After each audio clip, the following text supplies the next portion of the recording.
Саламатсызбы Сулайман агай? Дагы бир жолу элдин көзүнчө кайра жалган болсо да учурашпай экинчи ирет. Негизи мурдагы ушундай тоодогу чыгарылыштарда, берүүлөрдө мен коноктордун баарын чокуга чакырчумун. Анан азыр эмнегедир мындай жыл өткөн сайын менин көлөмүм да өзгөрүп, өзүм да кыйналып, анан жалпагыраак жер издеп калдык да.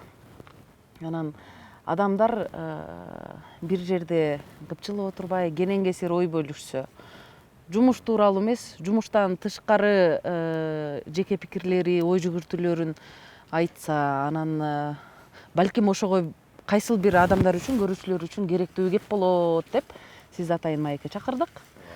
Анан эң башында, ошо сөз башында эс алуу тууралуу бир аз кеп кылсак. Ар ким ар кандай эс алууну жакшы көрөт. Көрүклөр дискотекага барат, бири ырдайт, экинчиси тоодо жатат, экинчиси кыдырат жерде. Сизде кандай? Сиз эмнени жакшы көрөсүз? Мен эс алуу дегенден көп кишинин эс алуусун түшүнбөйм. Мен элди туура эс алайын деп жайлоолорго барган убагым деле болду. Бир күн деле тажап кетем. Менин эң жакшы эс алганым мурдада эс алганым бул устачылык кылуу болчу. Биздин уруубуз бассыз, бизди жыгаччы бассыз деп да коет да. Биз өзүбүз токойдо туулуп, токойдо өскөндүгүбүз үчүн ошо жыгачтан бир нерсе жасаганды абдан жакшы көрөбүз да. Анан мен азыркыга чейин эңсегеним ушул да. Мына жыгачты көрсөм такыр аттап өткүм келбейт. Жакшы көрөм жыгачты. Бир буюм жасап салсам. Ошол жыгачты ушундан бир качык чыгат деп жиберем, же ушуну мындай кылса мындай болот деп жиберем, оюма ошол келе калат. Анан алып эле жону беле ошондон бирдеме кылгым келет да. Бала кезде кашык чаптым, комуз чаптым, чөмүч чаптым дегендей. Таятам айтып берип отуруп, ээр чаптым. Анан ошондогу мен ушу 3 нерседен ырахат алганды абдан эсимен чыгарбайм да муну. Биринчиси математикадан эсеп чыгарганда ушундай жыргап, баягы эсеп чыкканда жөн так чокуга чыккандай болосуң да. Андан кийин ыр жазып жүрдүк да жаш кезде. Ушу ыр жазып атканда ушундай эр кийсиң, тим эле сенден башка киши жок болуп, дүйнө түшүарыңдан болуп калат да. Анан ушу устачылык кылып жатканда, ошол мисалы үчүн немени жасап атканда, кашыкты же болбосо комузду жасап атканда ооруп жатсаң сакайып каласың. Чарчаган болсоң эс алып каласың. Мен бир нерсени айтып берейин фактынан. Ошол комузум дагы эле бар. Мен Москвада 2 жыл аспирантура, 2 жыл стажировкада жүрдүм. 3 жыл аспирантурада жүрдүм. Ошол убакта аспирантуранын 3-чү жылында кыйналбаган киши болбойт. Абдан кыйналасың, ушундай ал убакта кол менен жазасың, компьютер деген жок. Машинкага бастырасың, азап да. Китепканага барып, китепти окуйсуң, интернеттен карап алмай деген жок. Ошентип кыйналасың аябай. Кыйналгандан кийин баары бир адам чарчайт экен да, руху чарчайт, денеси чарчайт дегендей. Ошондо өзүм дагы балдарым багайын деп сторож болуп жүрчүмүн. Аспирант кезде сторождук кылып, эмне кайтарганымды билбейм, иши кылып бир нерсени кайтарам, ошого 112 сом айлык алам. Ага продукт алып Бишкекке жиберем. Балам, аялым ушу жакта анан. Ошол убакта ошо биз жыгачты таап алып, жолдон Москванын чоң көчөсүндө жатыптыр. Карасам деле сонун жыгач экен. Карга буланып калыптыр, муз. Кышта зым менен байлап алып, жатаканага сүйрөп келип, анан музун эритип, карасам сонун жыгач экен. Анан ошондон комуз чапкам. Балта, анан бир өтүкчүнүн бычагы деген сонун бычактар болчу ал убакта. Темири жакшы. Ошол бир балта сатып алдым кичинекей. Анан өтүкчүнүн бычагын сатып алдым. Анан айнектин сыныгы. Ошол үчөө менен анан ошону жонуп отуруп. Аны атай үйрөнгөн деле эмессиз да, туурабы? Өзүңүз эле? Жок, бала кезде чапкам да.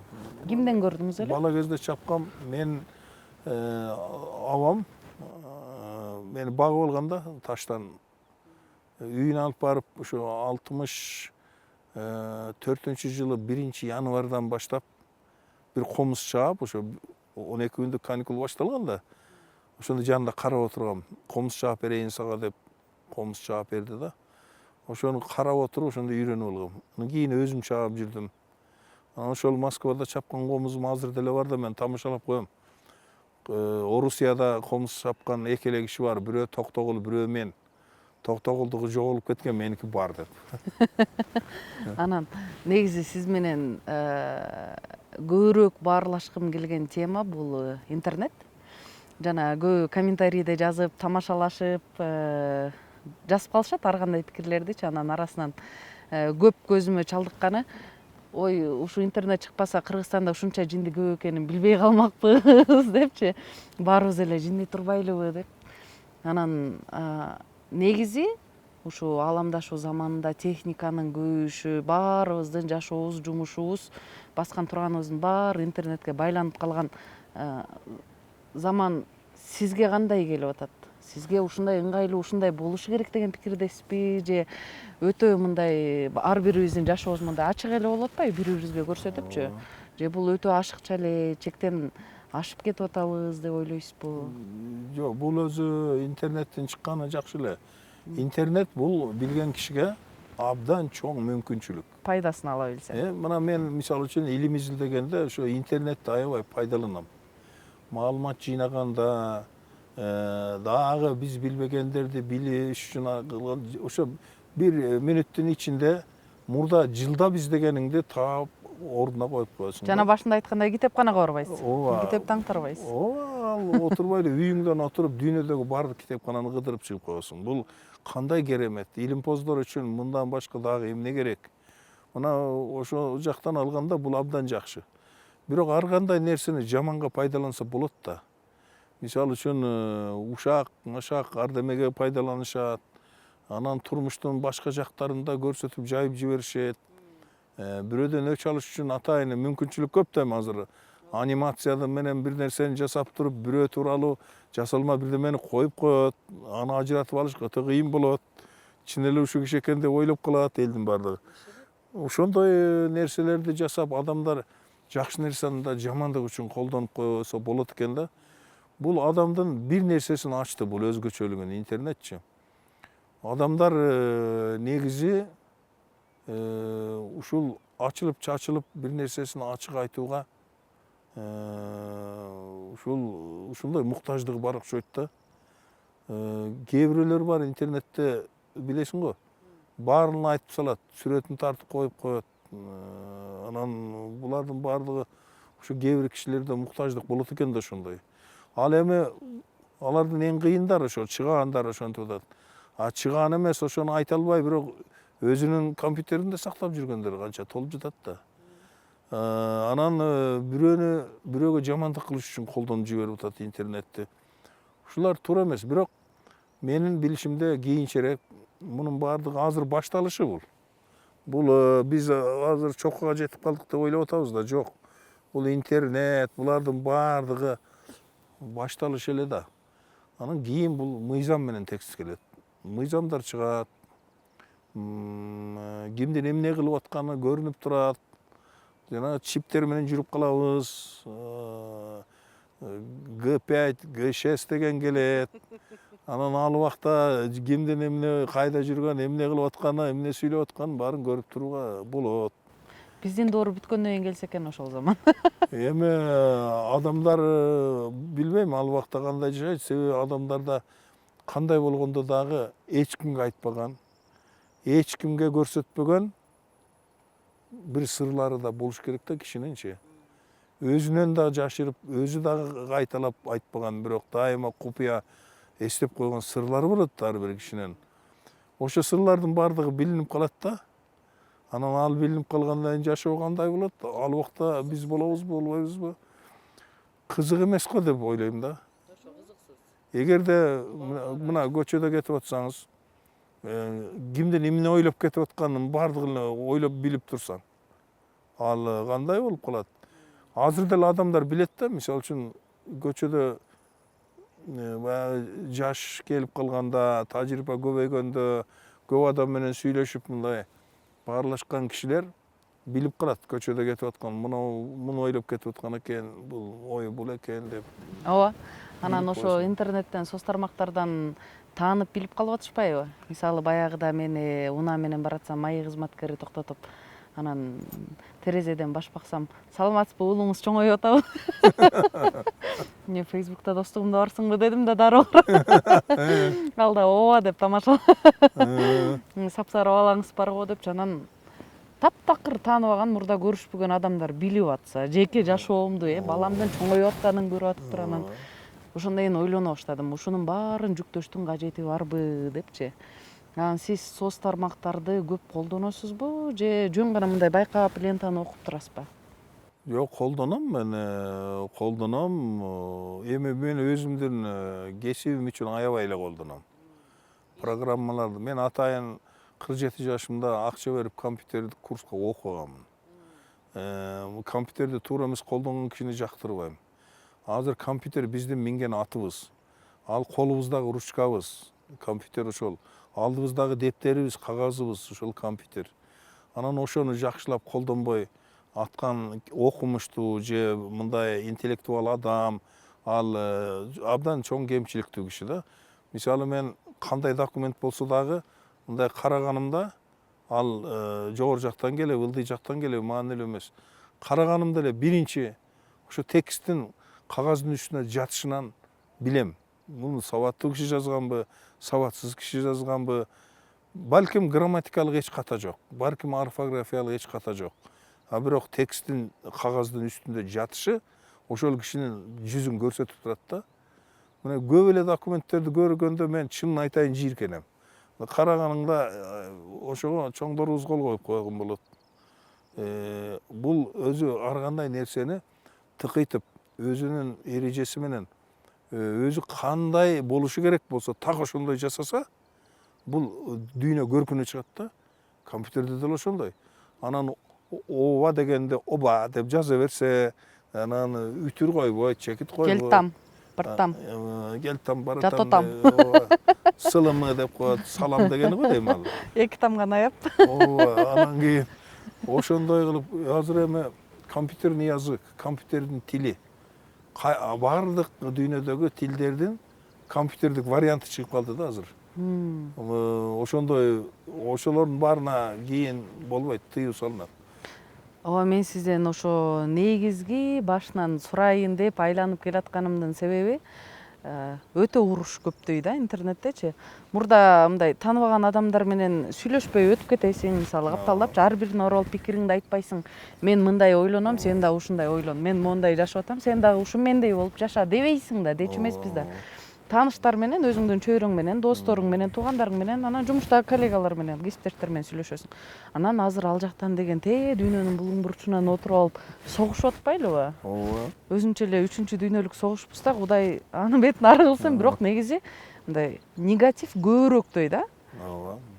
Анан ушул боюнча адамдар мурдатан эле ушундай урушчак беле негизи бугу чыкпай отурду беле, сүйлөшөргө жана сүзөргө тоо таппай же азыр өзгөрүп атабы адамдар?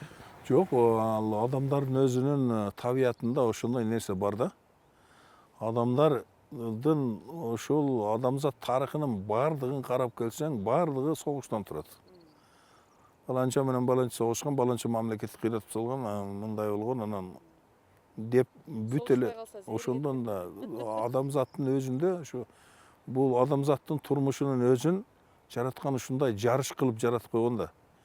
Бири-биринен озуш керек, бири-биринен өтүп кетиш керек, бири-биринен өйдө болуш керек, биринен күчтүү болуш керек.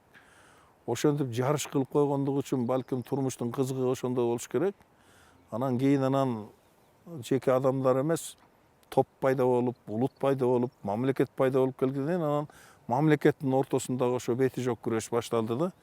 Адамдар дайыма бул коммуникация деп калбадыбы азыр, жалпысынан.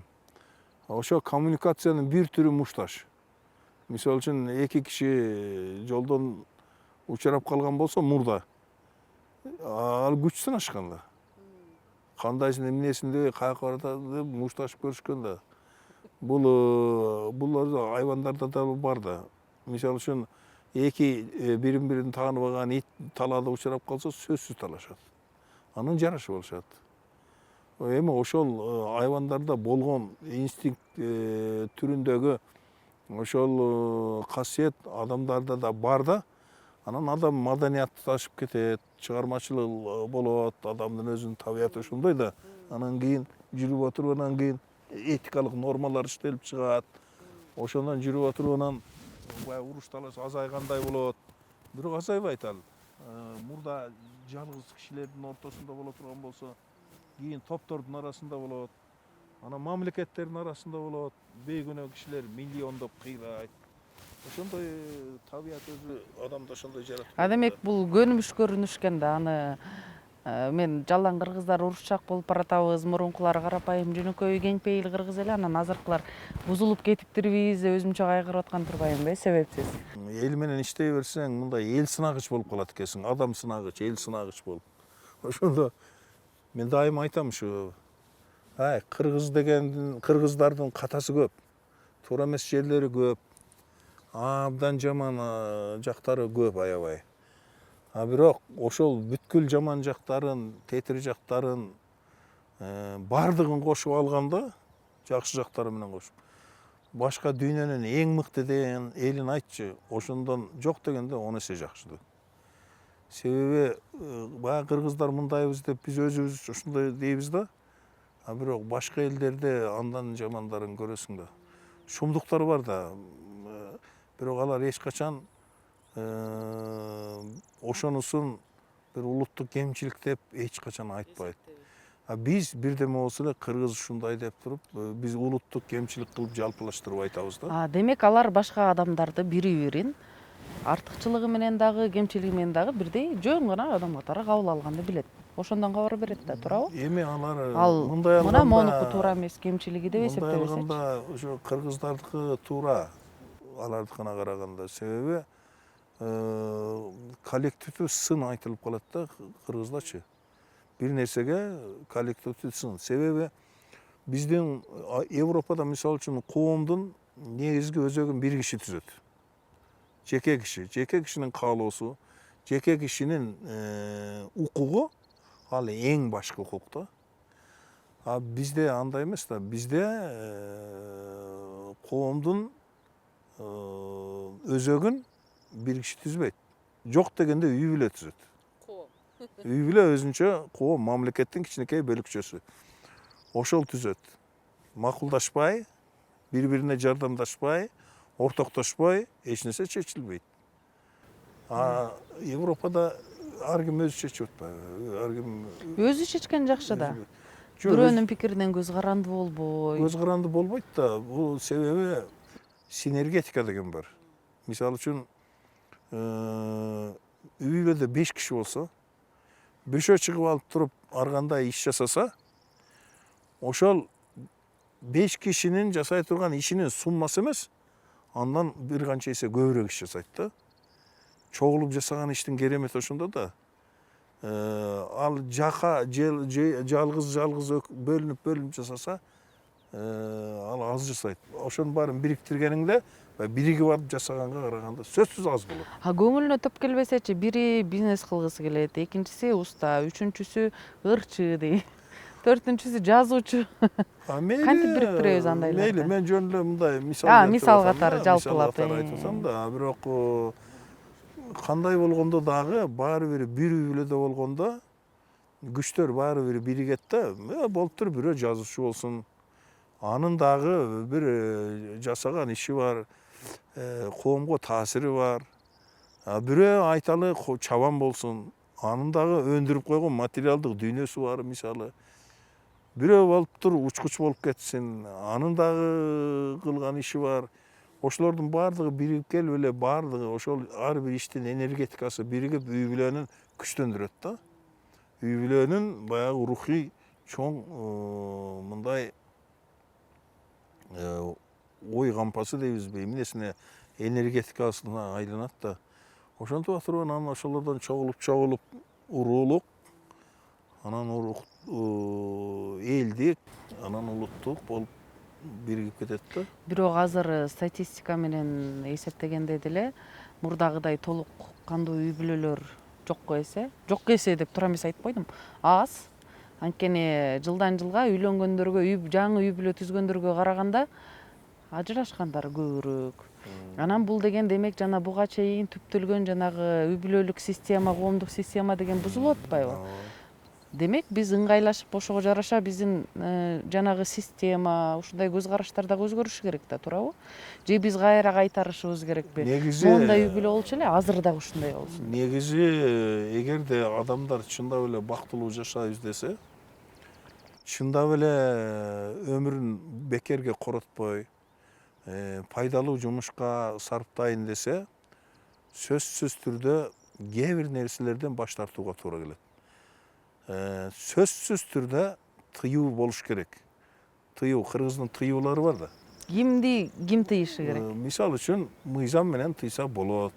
Же болбосо коомдук пикир менен тыйса болот. Ажырашпагыла Же деппи, болбосо же урушпагыла адам деппи? өзүн өзү тыйса болот да. Болбосо тыюу болбосо мындай сүйлөп жүргөндө малдай болуп калат да киши деген. Ошон үчүн тыюулар дайыма өзү тарабынан же коом тарабынан баары бир болот да. Ошондо мисалы үчүн биз эркинбиз, мен эркинмин, мен оюма келгенди кылам деп мына европалыктардан Мага окшоп. келгендер ошентип атпайбы? Андай болбойт да. Кандай адам деген коомдо жашап атып андан эркин болбош керек. Андай жок. Анан бир нерселерден баары бир токтотуш керек. Мисалы үчүн тамак ичкенде эле кеп да. Мисалы үчүн бир ооруң болсо, бирок сен бир нерсени каалап турасың жегенди. Жок, мен каалап турам деп ошону жеп алсаң, эртең тиги боорго алып барып көмүп коет да. Ошон үчүн анда качасың да, кой дейсиң. Мен жейм да ошентип. Жебейт дейсиң. Көрүнүп турбайбы? Бир жашап атабыз, эми жей берейин. Анан ошол сыяктуу да, коомдо деле ошол сыяктуу. Адамдар бир нерседен баш тартыш керек. Мисалы, мен айтайын. Кыргыз салттуу үй бүлөсү кандай болгон? Европадагыдай мен сүйдүм, сен сүйдүң, анан кийин экөөбүз чечтик, экөөбүз үйлөнө беребиз деген маселе болгон эмес. Болуптур, бала менен кыз бирин бири жактырып калса, аны ата эне салыштырып талдаган. Мурдачы, талдаган.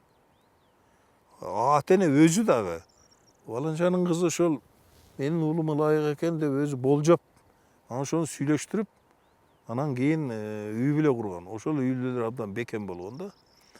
Анан жөн эле бала менен жигит менен кыздын ортосундагы мамиледен үй бүлө түзүлгөн эмес. Бул коомдук жумуш болгон. Себеби биринчи эң кызык жери жуучу жибересиң. Жуучу жаттап алган сөзүн айтат. Эмне үчүн жаттап алган сөзүн айтат?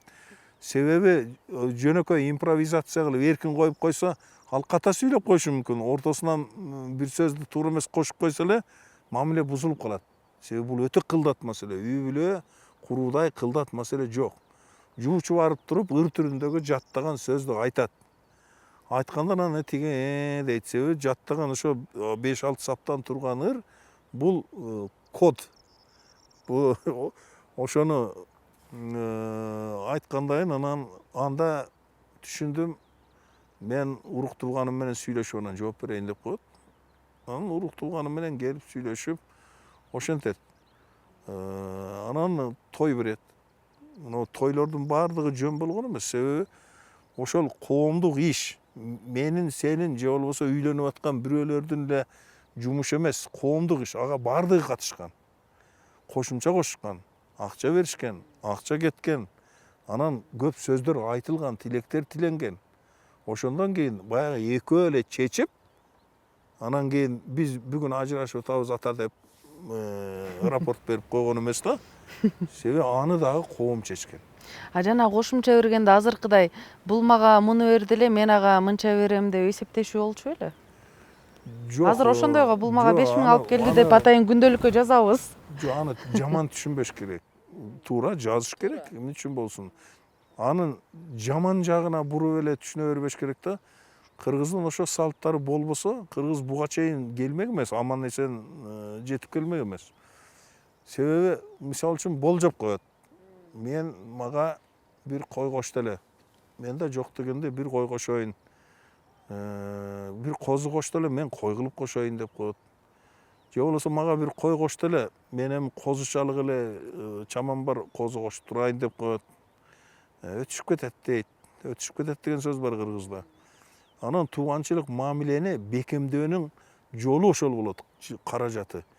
Ошол мисалы үчүн экөөбүз бир тууган болсок, уулуңа той бергенде мени чакырасың, кокуй деп мен милдетин алам.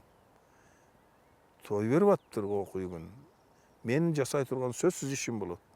Мисалы үчүн мен тай экеси болсом, тай экеси эмне кылыш керек болсо, ошонун баарын кылышым керек. Кылам. Аны бала билет. Менин тай экем ушинтти деп сүйүнүп калат. Бул буякта калат. Акыл эсте калат да. Ошо калган нерселер, ошолордун баардыгы баягы акыл эс багажын түзөт дагы, адамды ошол ага буга чарпытпай, туура эмес жолго түшүрбөй, дайыма туура жолго салып турган күчкө айланат да. Анан ошолордун баардыгы жок болсо, эч нерсени тоотпосо, байланышпаса, той кылбаса, анда кыргыз буга чейин келмек эмес да. Азыр дүйнө өзгөрдү. Азыр Европанын бир илдети, бул илдет деш керек муну. Европа өзү кутула албай атат да бул илдеттенчи. Ошо жекечилик, эгоизм, анан атомизм деп да коет. Ошо жеке калып, адамдар жеке калгандан өзү чоң трагедия да.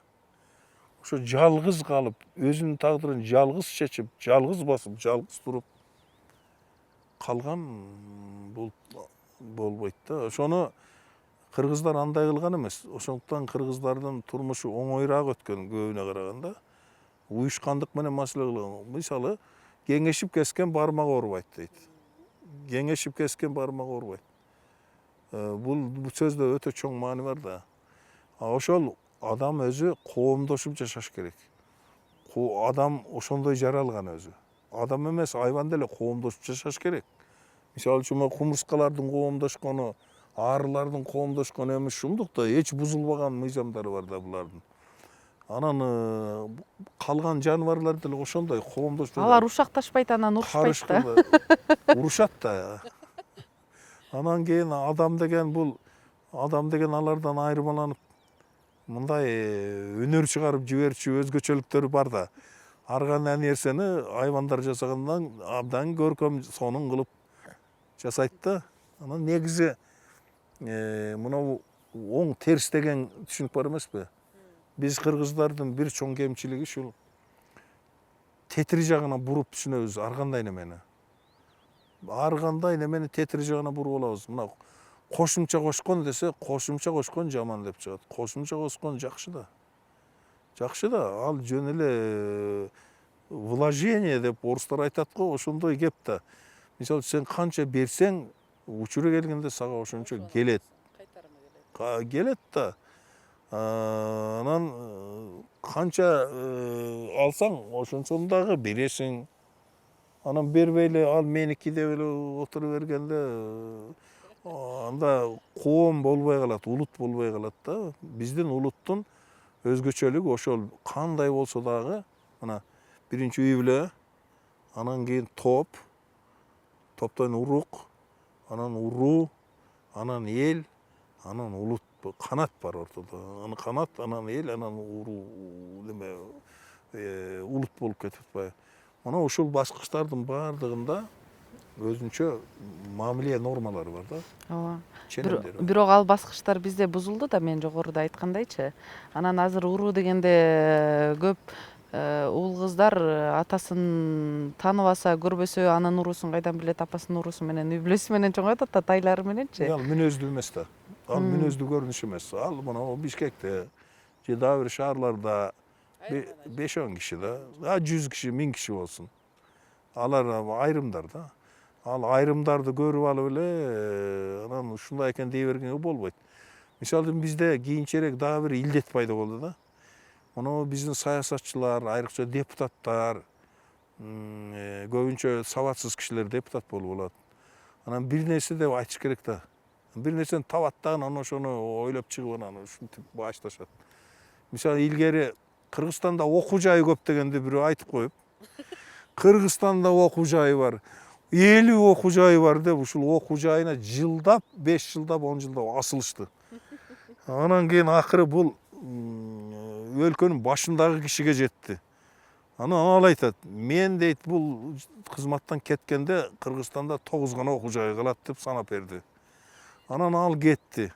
Андан кийин дагы 2 эсе окуу жай көбөйдү. Аны карап койгон бир киши жок да. Ушундай да. Анан дагы бир жолу оң рулу оң жагында болгон машиналарга жармашты. Рулу оң жагындагыларды сол жагында кылыш керек, булар токтотуш керек деп ошону асылып жатып алышты. Азыр унутуп калышты, туурабы? Эми азыр эмнеге асылып атышат? Азыр тойго асылып атат. Той деп эле, той деп эле асылып. Ысырап, Союш, ысырап деп. кредитке баттыңар дейт. Ошо деп, ушинтип. А өздөрү түшүнбөйт анын эмне экенинчи. Мен азыр сага ысырапты айтып берейинби? Ысыраптын кандай караш керек, экономикалык көз караштан кантип караш керек? Экономисттер албетте кечирип койсун. Мен эми экономист эмесмин, ошонсо дагы мындай этнологиялык бир талдоо жасап берейин да. Балким көргөндөр мындай уккандарга таасир этер. Мисалы, ат башыда бир тууганыбыз дейли 100 жылкысы бар. Сентябрда ошо 100 жылкы аябай семирип, мыкты, ушундай биринчи эң жогорку категориядагы эт бере турган болуп келди. Анан аны тезирээк, канчалык тезирээк союп, сатып, акчага айландырыш керек. Ал товар да. Товар акчага айландырыш керек. Акчага болгондон кийин ал кайра товарга айланат. Кайра акчага айланат. Ошентип отуруп, өлкөнүн экономикасы кыймылдайт да. Анан аны тыйдык биз. Жылкыны көп сойбогула, болбойт, ал ысырап болот деп. Анан ысырап деген эмне? Ысырап деген колдонула турган, пайда келтире турган бир нерсенин пайдасыз эле болуп жок болуп кетиши ысырап болот. Анан ошо 100 жылкы декабрь барында арыктады. Ага чейин тигинин жемин жеди, чөбүн жеди, убактысын алды, кыйнады. Анан жылкы арыктап, анан эптеп жарым өлүп, жарым калды дейли. Мына ошол ысырап болот. Ошол ысырап болот. Аны ысырапсыз пайдалануу үчүн эмне кылыш керек? Сөзсүз сатыш керек. Эмне үчүн? Базарга келип сатканда мамлекеттик пайдасы бар да. Базарга келип сатканда ошол жерде налог төлөйт. Налог, салык төлөйт, салык келип туруп бюджетке түшөт. Аны алып соят. Сойгон киши, бышырган киши акча алат. Мамлекеттин бюджетине дагы акча түшөт. Аны тартат. Тарткан киши дагы салык төлөйт, ада бюджетке түшөт. Анан тойканалар ачылып кетип, ошо тойканаларда иштеген жүздөгөн, миңдеген балдар бар. Алар салыгын төлөйт. Андан мурда да өздөрү жамбагат ошону менен. Көрдүңүзбү? Анан кийин тойканалар налог төлөйт. Ошентип отуруп жанагы 100 жылкыдан мамлекет өтө чоң пайда көрөт да. Анан ушуларды эсептебей эле, жөн эле, сойбогула дей берип, биринчиден жанагы багып келген менин ат башылык тууганымды банкрот кылат. Андан кийин өлкөнү да банкрот кылып бүтүрүшөт да. Анан бул механизмдерин түшүнбөйт да. Эмне үчүн кыргыз элинин мыкты жактары бар деп айтып атам? Себеби мына ошол жылкынын эти биздин эң чоң байлыгыбыз бул. Себеби азык-зат бул эң негизги байлык. Алтын байлык эмес, азык-зат байлык. Ошол эң мыкты жылкынын этин мисалы мамлекет же болбосо биздин бир мыкты чыкма иш адамыбыз аны союп, жакшылап керектүү кылып орогонун ороп койгонун коюп, же полуфабрикат жасап, же болбосо жей турган даяр азык кылып дүйнөлүк рынокко чыгара ала турган жолду тапкан жок да. Мамлекет аны аракет кылган жок. Аны жасай турган жеке кишибиз чыга элек. Эл анда эмне кылат? Эл ошону өзүнүн ички рыногунда кантип ушуну оптималдуу пайдаланыш керек? Кантип жан сакташ керек ошону менен? Эң негизгиси жан сактоо. Өзүбүздүн жаныбызды сактайлы дейт. Ошо жан сактоонун жолун издеп аттырган тойканалар ачылып атат. Тойкана жөн ачылып кетеби?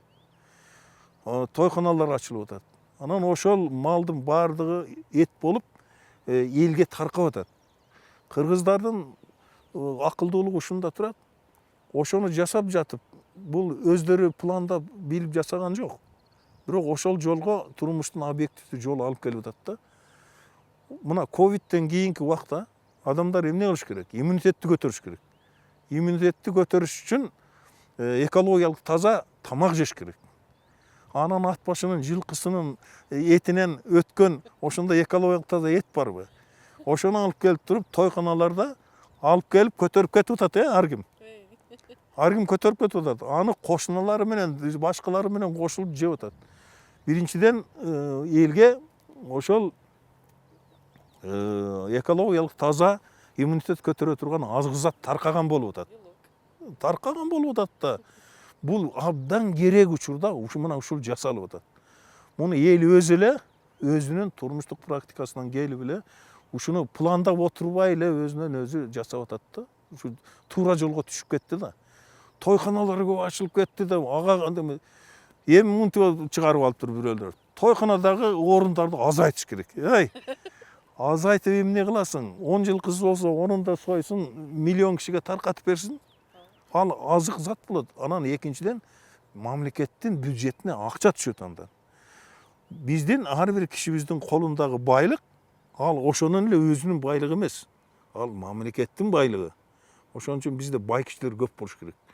Кааласаң бардык кишилер бай болсун.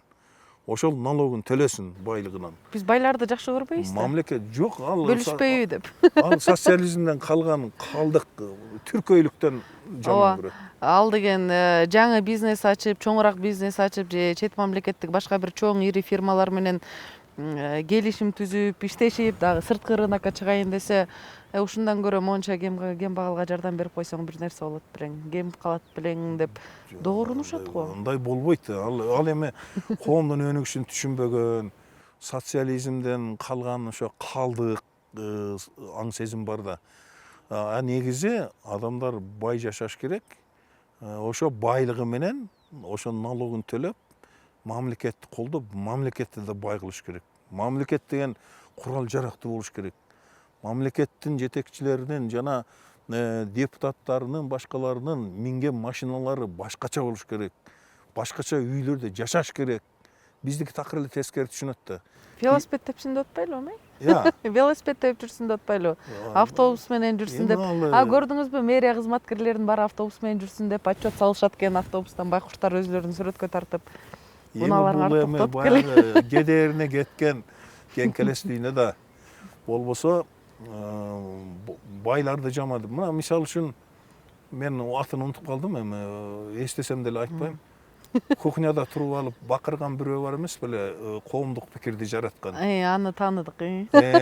Мына ошонун эң чоң Кыргызстанда кылган жамандыгы ушу болду да. Байларга болгон жеккерүү сезимин ошол жасап кетти. Бай жаман турбайбы деп түшүнүп алды көбү. Бирок өзү байыды да, анан кетип калды. Бай деген жакшы да. Бай деген өлкөнүн түркүгү да. Анан албетте уурдап алган башка, мындай таза эмгектен эмес, башка жолдор менен байып алгандар, алар бир күнү кедей болуп көчөдө калат. Ал турган иш ал. Ал жогоркунун да эсеби бар да, анан жалаң эле киши эсептей берсе болмок беле. Анан жанагы эмени айталы, ысырапты. Ал ысырап эмес, ал Кыргызстандын экономикасын ошол ат башынын 100 жылкысы кыймылдатып атат. Кантип? Мисалы үчүн сиз той берип атасыз. Той бергенде түштүктүн курагасында аласызбы? Фисташкасынан бери баарын аласыз да. Алардык да өтүп кетип атат, товар өтүп кетип атат. Ошентип Кыргызстандын ичиндеги товар алмашуу жана товардын акчага айланышы, акчанын кайра товарга айланышы ошо Кыргызстанды кармап турган ошол экономикасын. Калган нерсе эмес. Анан ошонун баардыгын мындай билбей туруп же экономисттерибиз түшүндүрбөйт. Түшүндүрөйүн десең экономист эмессиң, уят. Өзүң кесибиң болбогондойн эмне кылам дейсиң. Бирок туура. Анан ушунча соодагерлердин, ушунча дүкөндүн, базардын ичинен ошонун баары өтүп атса, жакшы да туурабы? Канча кишини багып атат. Товар кыймылдаш керек. товар кыймылдаш керек. Эми бир жаман жери бар мунун. Биз башка өлкөдөн, башка өлкөнүн чыгарган товарларын алып өткөрүп атпайбызбы? Биз ошол өлкөлөрдүн кулу болуп атабыз да. Негизи биз ушул күндөрдө өзүбүздүн товарларыбызды, турмуштук керектөөгө зарыл болгон товарларды өзүбүз чыгарып калышыбыз керек болчу. Дүйнөдө элдер экиге бөлүнөт. Өндүргөн эл, анан кийин сарптаган эл. Сарптоочу эл болот да. Орустар народ производитель, народ потребитель деп атпайбы, орусчасы. Онун түркчөсү да бар.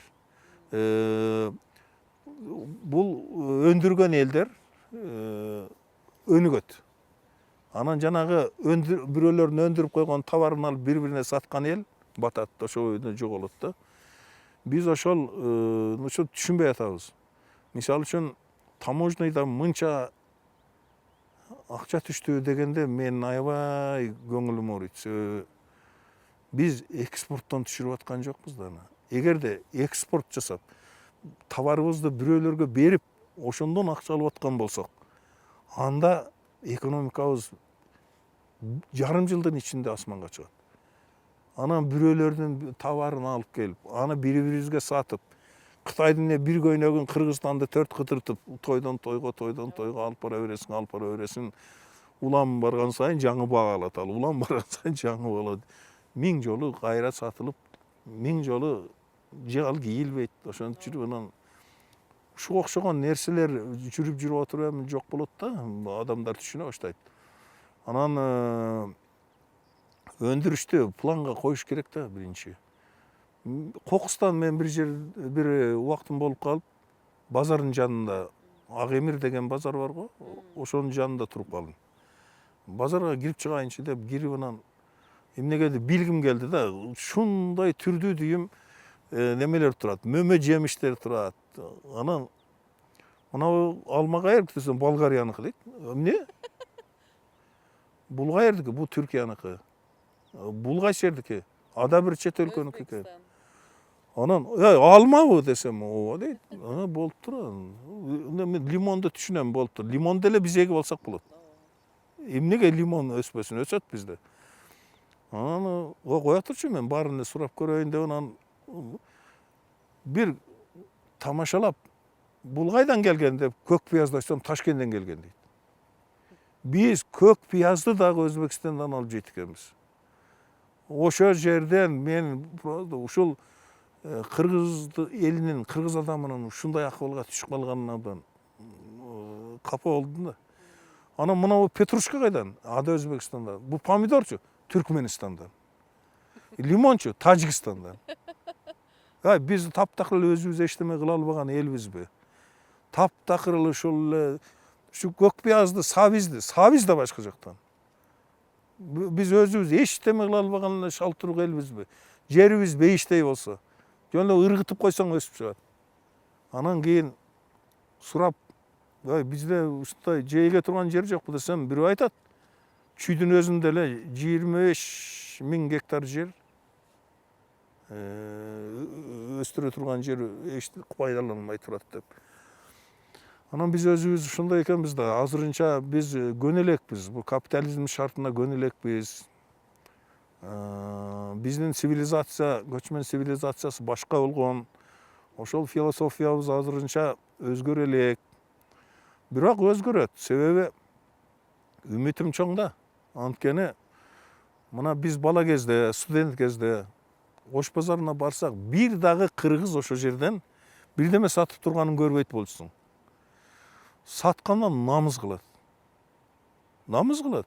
Азыр базарга барсаң, кыргыздан башка эч ким жок. Баарын кууп чыккан, сүрүп чыккан. Алдаганды дагы шумдук үйрөнгөн, таразаны колдонгонду үйрөнгөн, калп айтканды үйрөнгөн. Эми ошонун баардыгы баягы башталыш үчүн бул бир эле нерсени көрсөтөт. Демек кыргыздар өздөштүрүп алат. Бирок эң мыкты өрнөктөрүн өздөштүрө элек. Анын этикасы болот, этикалык жагы болот. Анын маданият жагы болот. Ошолорду көп өздөштүрө элек. Азыр эми эптеп эле эмне кылсам дагы ушуну акчага айландырып алсам, көбүрөөк акчага айландырып алсам бирок дейт. бизде сооданы да мыкты кылганды жакшы өздөштүрбөктүр. Жакында эле жана Өзбекстанга барып анан базарына кирип, Бухараданчы жер жемиштерин алалы десек, анан таттуулардан түркүн жасайт да. Аны сунат, ооз тий деп. Колгап кийип, таза, күлүп, чайнап, келиңиз, жеңиз дейт. Анан таттууну жегенден кийин артынан суу ичиш керек да. Анан ысык чай сунат. Стаканы менен дароо. Артынан чай жуткурат да, кайра экинчи таттуусун оозуңа салат. Анан курсаң тоюп калгандай албай кетип калыштан уялып, андан 2 башты көтөрүп чыгасың эң азынан. Бизде базарларга барсаң, дүкөндөргө барсаң, алсаң ал, албасаң кет. Бул канча сом? Ал кымбат дейт го. Кичине жүдөп чачың май болуп барып калсаң өлдүң да. Ооба. Шермендеңди чыгарып базардан сени кууп чыгат ошол жерден көз карашы мененчи. Ошондой. Анан алсага келбейт деген менин эң жаман көргөн сөзүм. Ал кичинекей размер депчи. Ооба. Ал өзү ошону айтып атам да, жанагы жакшы жактарын, этикалык жагын, буларды өздөштүрө элек. Бирок бир нерсе билинип калды, кыргыздар үйрөнүп алат да. Любой нерсени, ар кандай немени үйрөнүп алат. Анан эң жакшысын да жасайт деп мен ишенем. Биз бирок үйрөнүп колубуздан келген сайын, билбейм, менин колуман келет, мен ушуну жасай алам, башкаңар жасай албайсыңар деген сыяктуу башкаларга мындай басынтып мамиле кылгандай сезилет да. Орой, курсурак, же негизи эле ушундайбызбы, же мага ошондой адамдар туш келеби өзүмө окшош. Баарыбыз эле ошондойбуз, мен деле ошондоймун. Ал биздин мүнөзүбүз да ошондой да. Биз тоодо өскөнбүз. Биздин коммуникация нормаларыбыз такыр башка. Анан бирдеме болсо зеригип кетебиз. Бир сөздү эки кайталап койсо, былжырабай баары турчу дейбиз. Мисалы үчүн Түркияда жашап келдим деп атасың. Түркияда 1000 кайталаса, 1000 жолу жылмайып туруп жооп бере берет. 1000 жолу бир эле суроону сурасаң, 1000 жолу баягы эле жоопту бере берет да. Себеби ал сооданын этикасы ошондой. Алар сооданы анан кызмат кылууну этикасынан жакшы үйрөнүп алган да. Бизде кызмат сектору өтө начар болуп атпайбы? Мен ал жакта аз убакыт жашасам дагы ошолордун ошондой мамилесине көнүп алып, бул жакка келип, Кыргызстанга келип, бир аз стресс болдум да. Анткени тамактануучу жайга барсаң, бир тамакты деген жылымык алып келип коюпсуң, ысыгыраак ичким келген деп айтсаң, артынан шариктерин көтөрүп келип, таттууларын көтөрүп келип, жайып, бул деген бизден комплимент, кечирип коюңуз деп, дагы бир нерсесин алып келип кое калат солгочу.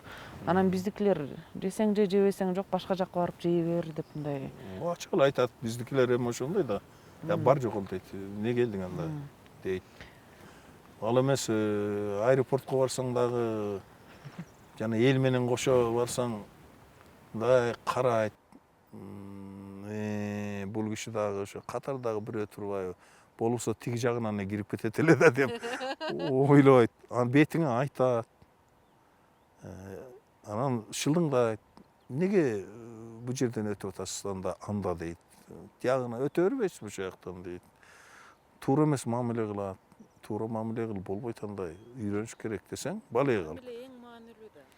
Мамиле маанилүү. Эми биз ошонун бардыгы биз мурда баягы социализмдин шары менен кете бергенбиз да. Чоң дайранын шарында бара бергенбиз.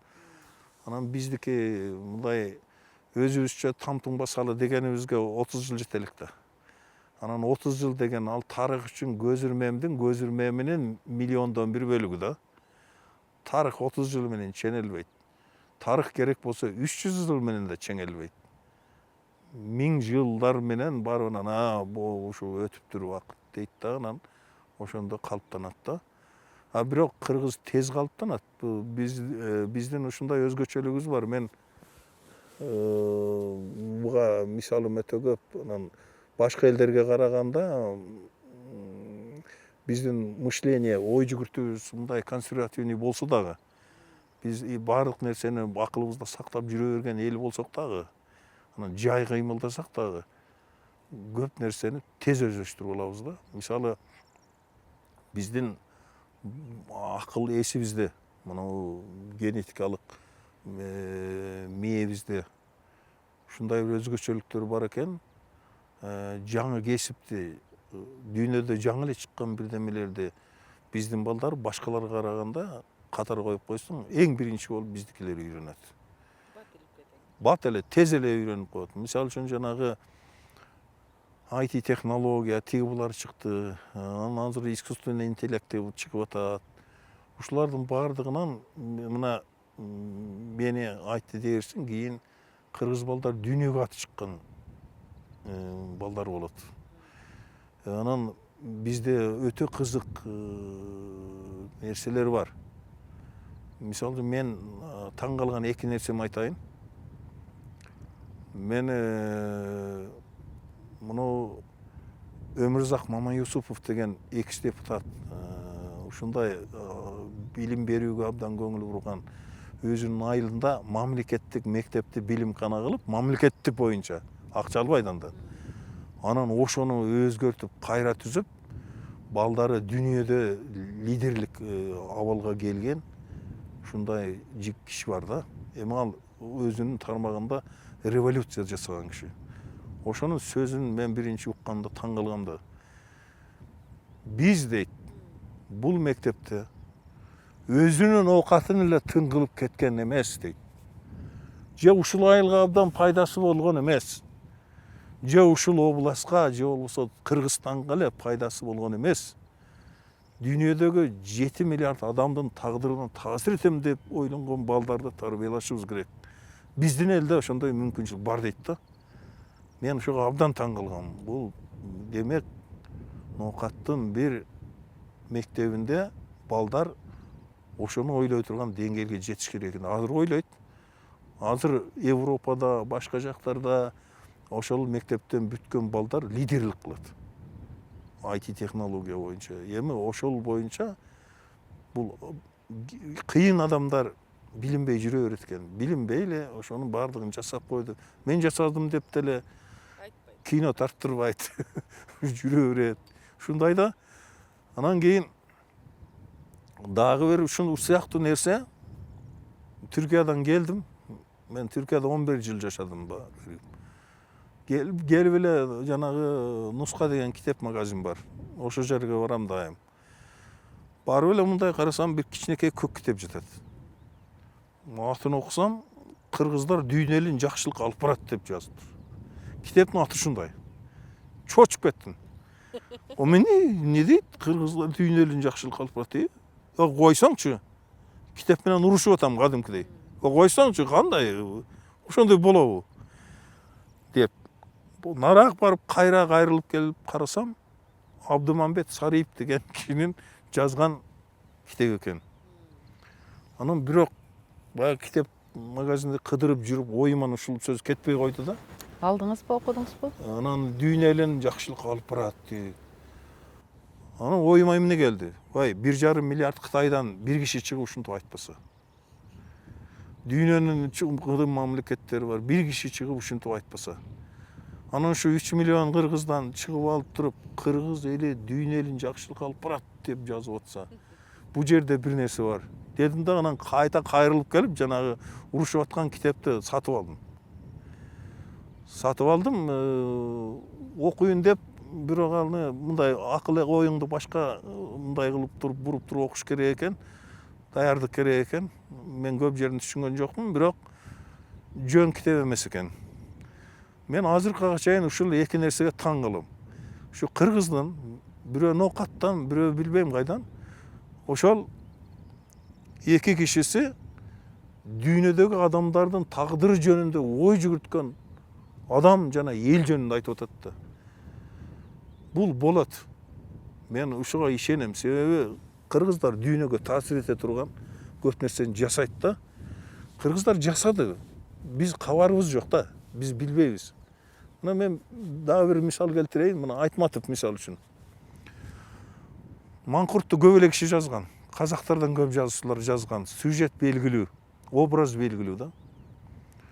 Бирок ушул образдын ичиндеги энергетиканы, философияны Айтматов ачты да. Айтматов ачып бергенден кийин бүткүл дүйнөгө дүр өтүп жайылып кетип, азыр дүйнөдөгү бүткүл адамзат маңкурт болгондон коркот.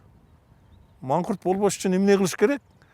Эскини унутуп калбаш керек, өткөнүңдү унутуп калбаш керек, тамырыңды билишиң керек. Кайдан келдиң, эмне болдуң, ошону билиш керек. Деп жеке киши дагы, улут дагы, мамлекет дагы муну саясатында сөзсүз ойлонот. Мына ушуга ылайыкташып, азыр билим берүү системалары өзгөрүп атат. Андан мурда алдыга баардык нерсе алдыда деп эле кете берген. Айтматым, бүткүл дүйнөдөгү адамдардын акыл эсин өзгөртүп койду. Кыргыздын дүйнөгө кылып аткан жакшылыгы ушу да. Мисалы Айкөл деген бар. Айкөл деген түшүнүк бар да. Маңкурттун тескериси бул. Ошол Айкөлдү дагы ача турган болсо эгерде, Айтматов болобу, же дүйнөдө башка бир жазуучу болобу, Жейлипоз болобу, ошо Айкөлдүктүн эмне экенин, Айкөл модели, ушу моделдин эмне экенин, жанагы Маңкурт моделин ачкандай ачып бере турган болсо, анда дүйнө элдеринин бардыгы Айкөл болгонго аракет кылса, Маңкурттан качкандай, Айкөл болгонго аракет кыла турган болсо, анда көп маселелер дүйнөдө чечилет. Жок дегенде мамлекеттер аралык согуштар токтойт да. Ошон үчүн кыргыздын кыла турган дүйнө элине кыла турган жакшылыктары абдан көп. Алар мындай азыр байлык болуп эле ошол алтын кениндей эле сакталып турат. Муну буюрса биздин чыгаан балдар ачып анан кийин дүйнө элине жакшылык кылат деп ойлойм да. Анан сиз биз негизи эле тиги жалаң терс ойлонгон бир нерсенин кемчилигин, негативин таап чыккан адамдар көп. Ошондойбуз деген сайын кайра эле менин сурагым келип атат да. Маңкуртчулукту эмнеге Айтматов жакшы ача алды, анткени маңкурттар көп болсо керек. Ушул заманга чейин Айкөлдүктө эч ким ача албай атат, балким Айкөлдөр аз болуп атат деп ойлонуп атам да. Эми аны жок. Айкөлдөр Ага образ ошондой мисалы. бул өзү Абсолюттук Айкөл баарына мындай пейилин кенен жайган адамдар жок деле го дейм. жок, бар да. Прототип керек да. Эми мындай да, ал бар болгону маселе эмес. Бар болушу шарт эмес. Бирок ушул моделдин бар экендиги, мына Манаста ушул модель бар да, кыргыз эл ошону жасап, Манаска коюп койгон. Керек убакта аны ачып алып туруп адамдар колдонот. Дүйнөдө бир дагы Айкөл адам жок болушу мүмкүн. Бирок Айкөл модели бар кыргыз жараткан. Мен Кытайда бир публичный лекция окугам. Ошондо ушул Айкөлдүк жөнүндө айтып анан келип, бул кыргыздардын жасаган модели. Бүткүл дүйнөгө жакшылык кылыш үчүн ушу модельди жасап койгон. Анан керек болгон убакта адамзатка керек болот. Ошондо адамзат ушул Айкөлдүк деген кутун ачып, ошол жерден өзүнө мындай сыйына турган, пайдалана турган, жанын сактап кала турган нерсени табат. Кичинекей элдер деле чоң моделди түзө берет. Чоң элдер келип, кичинекей элдин түзгөн модельдерине кирип кетет десем, баары күлүшкөн залдагылар тамашалап атасың деп. Туура, тамашалап атам мен, бирок чынында эле ошондой да. Мына мисалы үчүн кыргыздар өзү ошо модель түзгөн эл да. Дайыма бир нерсенин моделин түзүп коюп коет. Анан аны ачыш керек. Маңкурт өзүнчө модель, Айкөл өзүнчө модель. Мына Бокмурун өзүнчө модель. Бокмурундар Манастын убагында жок болчу. Андай тип, андай моделди акылы менен түзүп туруп, көркөм образ түрүндө коюп койгон да. Кантип Бокмурундар эми чыгат, азыр бар. Дүйнөдөгү чоңдордун, падышалардын, же кимдердин, лидерлердин дайыма бир балдары болот да. Бардыгынын бир экиден Бокмуруну бар да. Аттарын айтсам болбойт. Бирок Айтпасаңыз деле элдер аңдап билип алышат го дейм. Бар да. Түшүнөт да. Ал Бокмурун деген ал Көкөтөйдүн өзүнүн баласы эмес. Эртөштүк менен Айсалкындын ортосунан бүткөн бала. Анын бала тилеп жүргөн Көкөтөйдүн жанагы куржунга салып туруунан кийин Көкөтөйдүн маанекердинге артып коет, анан барып Көкөтөй багып алат. Так гана ошондой балдар эми чыгат да. Эми чыгат. Түнү менен бильярд ойноп жүрө беришет. Бери жакта Бокмурундар төрөлө берет. кыргыздар кең пейил, кыргыздар меймандос элбиз, шундукпуз деп төш кагып мактанабыз го. А бирок четтиктер турсун, өзүбүздү жактырбайбыз да. Анан могу жакында акыркы окуя болду го, жана Пакистан, Индиядан келген, Сириядан келген студенттер, бул жакта иштеп жүргөндөр, мигранттар менен ызычуу тополоңчу. Ошол боюнча пикириңиз кандай? Мисалы кыргыздар башка мамлекетке барып кыргыздын желегин көтөрүп чыкса, унаасына кыргыздын желеги менен номурду тагып алса, же ресторан ачса, бир ири ийгилик жаратса, же кичинекей бир кафе ачса дагы мактайбыз, сыймыктанабыз. О, кыргыздар Американы дүңгүрөтүп атат. О, эптүү деген Европада биздикилер бутка туруп кеттиптир, анан кыйратып атыптыр деп. Анан Кыргызстанга мындай эл бир аз эле коноктор келсе, сабапсалдык. Эми аны алып баш керек. Себеби турмушта бола бере турган орустар бытовой деп коет эмеспи? Жанагы жогоруда айткан мушташ деңиз, жөн эле. Ал жөн эле мындай тамеки сураптыр. Тамекисин берсе баарын алып алыптыр. Ушундай да. Анан кийин эми алардан да кетип атат да. Мисалы үчүн алар эч качан кыргыздын тилин үйрөнбөйт бул жерге келгенде, орусча үйрөнүшөт. Ал өзүбүздө күнөө, кыргыздар орусча сүйлөп атпайбы? Ошону айтып атам да, кыргыздар орусча сүйлөйт, кыргыз тилин тигилер үйрөнбөйт. Мен эми мына түрк туугандар менен көп иштедим. Ошо мен жетекчи кезде эки жигит алып келсем, аябай Орто Азияда күйгөн жигиттерден мугалим болуп. Мени менен учурашып, анан кийин чыгып баратып коридордо биз орусча үйрөнөлү, кыргызча үйрөнсөк кыргыздарга окшоп калабыз дептир. Мага ошол замат эле айтышты. Мына азыр кыз келип сага аябай ийилип аткан немелер ушинтип кетип атат деп. Мен кайра чакырдым. Кыргыздарга окшоп калсаңар жаманбы? Эмне антип атасыңар? Десе, көрсө булардын ою ошол экен. Баягы калп эле келип, анан кийин бул жерге келгенде башка максаттары бар экен. Кыргыздын кыздары көп кызыктырат экен, сөздүн ачыкчасы. Биздин кыздарга ашыккандар көп. Анан кийин дагы ошол өзүнүн өлкөсүндө жасала албаган иттиктерин ушул жерге келип жасайын дейт экен. Ушундай максат менен келишет экен да, мен көңүлүм аябай калган да. Анан үйрөнбөйт. Баягы үйрөтсөң да үйрөнбөйт да. Үйрөтсөң дагы кыргыз тилин үйрөнбөйт. Эмне үчүн? Себеби биздин өлкөнүн имиджи абдан төмөн түшүп кетти. Биздин улуттун имиджи төмөн түшүп кетти. Биз өлкөнүн аброю үчүн күрөшүшүбүз керек. Улуттун аброю үчүн күрөшүшүбүз керек. Мен Москвада 6 жыл жүргөн кишимин. Жаш кезде. Ошону мен калпак кийип жүрчү элем дайыма. Бир жерлерге барсам, оңойчулук менен кире албай турган жерге барсам дагы, калпакты көргөндө из Киргизии, да? Проходите, проходите. Это же прекрасный народ, деп айтчу. Менин Серик деген казак досум бар эле. Ал менин артымда жылаң баш жүрчү. Вы тоже из Киргизии десе, нет, с Казахстана дейт. Стой там дейт. Көрдүңбү? Анан Серик экөөбүз жакшы жигит да. Анан отуруп алып сүйлөшчү элек да, бул эмне мындай? Ал айтат да мага, казактардын имиджи кыргыздардыкынан айырмалуу деп. Кыргыз десе эле кирип кете берет. Кыргыз деген волшебный сөзбү, эмне дейт? Волшебный палочка. Кыргыз десең эле өтө бересиң дейт. Казак десе, казак деп туруп эле токтотуп коет дейт. Эмнеге мындай деп. Эми кыргыз деген сөздүн өзүнүн дагы ушундай көп кылымдык жыйнаган энергетикасы бар да. Биздин имиджибиз жакшы болчу да. Мына Айтматов таланты менен чыкты. Биздин мыкты кинолор тартылган, мыкты баатырлар чыккан. Ошолордун баардыгы келип отуруп, биздин улутубуздун, өлкөбүздүн имиджин ушу жогору көтөргөн да. Ошон үчүн жеке кишилерге жасаган мамиле ошо өлкөнүн имиджинен чыгып туруп анан жасалчу. Анан азыр эми андай болбой калгандан кийин тескери да.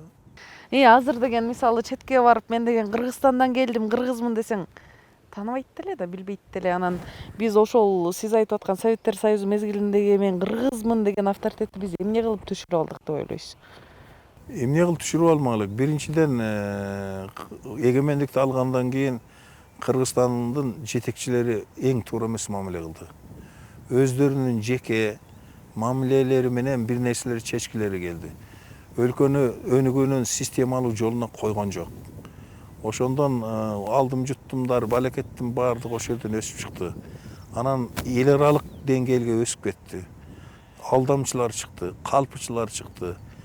Өзүбүздө турмуш начар болуп, чет өлкөлөргө барып, абдан ыплас иштери менен илешкен кыргыздар болуп чыкты. Ошолордун баардыгы келип отуруп, биздин улутубуздун, мамлекетибиздин имиджин талкалады да. Анан биз кайрадан ошондой эл аралык деңгээлде аброй топтош үчүн бизге деген атайын улуттук идеология керекпи же жакшы башчы керекпи? Мына жакындан бери ошол президентибиздин тескемеси менен атайын топ иштеп жатат. Ошо улуттук идея муну алдыга сүрө турган бир аймалар идеология деп атат. Мен деле ошолорго кошулуп идеология деп коюп атам. Ошондой бир документ чыгыш керек. Ал элге сиңимдүү болуш керек, четкиликтүү болуш керек. Ар бир киши окуганда өзүнө багыт ала билиш керек.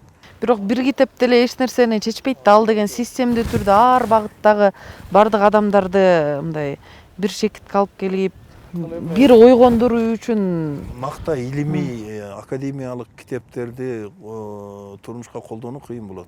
Турмуштун өзүнө түздөн түз таасир эте турган тексттерди чакырыктары менен кошо жазыш керек. Мисалы үчүн Түркияда 23-жылы республиканы курганда Ататүрк, анда түрк деген түшүнүктөр баарына таандык болгон эмес, билген эмес. Анан ал таап чыгып түрк дегенди мен буларга жалпат кылып берейин деп, не мутлу түркүм диене деген лозунг чыгарганда, түрк болуу кандай керемет деп, ошону кандай бакыт деген да мааниси. Анан ошону мектептерге балдарга жаттатып, айттырып, сүйлөгөн жерлерде не мутлу түркүм диене дей берип, анан баардыгы ошол жерде 28 улут бар. Ошонун баардыгы эле түрк болуп, анан кийин мисалы үчүн армянин болсо өзү, мен армян тектүү түркмүн деп калган да. Азыр деле мен орус тектүү түркмүн дегендер да бар. Биз ошол деңгээлге жете албай жатабыз да. Бизде ошондой лозунгтар, ошондой улуттук идея деген ошо да. Мисалы үчүн Ататүрк согушка, Чанаккале согушуна бир эле сөз менен жеңип койгон. Эй түрк генчлери, ben sizi savaşa değil, ölüme davet ediyorum деген да. Ey Türk жаштары, мен силерди согушка чакырып аткан жокмун. Мен силерди өлкө үчүн өлүп бергиле деп чакырып атам. Дегенде бүткүл бала чака жаштардын бардыгы ошо октой тийген да ушул. Анан ошондо курал жарагы менен эмес, ошо державалардын баарын духу менен жеңип кеткен да. Ошол Чанаккале согушунда эгерде Түркия жеңилип кала турган болсо, анда Советтер Союзу курулбайт болчу. Советтер Союзу курулбаса, Кыргызстан курула беле, курулбай беле. Кыргызстан курулбаса, биз бар белек, жок белек деген маселе бар да. Кээде дүйнөнүн тагдырын, дүйнөнүн ушу азыркы жүзүн бир лидерлердин эле бир сөзү чечип койгон убактар болот да. Биз дагы ошондой, мисалы үчүн, биз ошо айкөлдүктү көтөрүп чыксак болот да. Айкөл болуу деген өзү кыргыздын мүнөзүндө ошол айкөлдүктөр бар. Болгону мынабу мен Европаны анча жаман дебейм, анын жакшы жактары көп, ала турган нерселер көп. Бирок бизге жаман жактары келип атат да. Эгоизми келип атат, чекечилик келип атат. Мен өзүм билем дегени келип атат. Бизде бөлүнгөн кайдан келген? Бөлүнгөн кайдан келген? Бул жактык, тигил жактык. Анан түндүк түштүк Балконский колхоз деп бөлүшөт азыр. Балконскийлер шаардыктар. Анан динчилер, теңирчилер деп бөлүнүшөт. Ал да Европадан келди.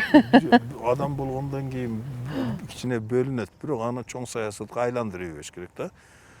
Орустар айтат го, на бытовом уровне дейт. Турмушта бытовой, мындай күндөлүк турмушта боло берет. Ары бери кете берет. Ал анча таасир этпейт. Бирок аны чоң саясатка айландырып, Мисалы үчүн түндүк түштүктө бөлүнүп алып, анан мамлекеттин саясатын ошо бөлүнүүнүн үстүнө отургузса, бул чыккынчы да. Бирок ошондой эле көп көрүнүш болот да. Болмок кылсын, аябай өнүгүп асманга чыгып жердешим бул кызматка алып барайын деп, алар ошо саясий өлкөнүн тагдырын чече турган, чечимдерди кабыл ала турган кызматтагы адамдар. Мисалычы жалаң бир тарап бир жерге мисалы нарындык жетекчи келди, баардык бөлүм жетекчилери нарындык, оштук чиновник келди, баары оштук, өзгөндүк келди, баары өзгөндүк. Эми ошондой нерселер кыргыздын турмушунда бар. Бирок жүрүп отуруп иштин жүрбөгөнүн билип калат. Жүрүп отурупчу 10 жыл өтөт, болуп бир 100 жыл өтөт.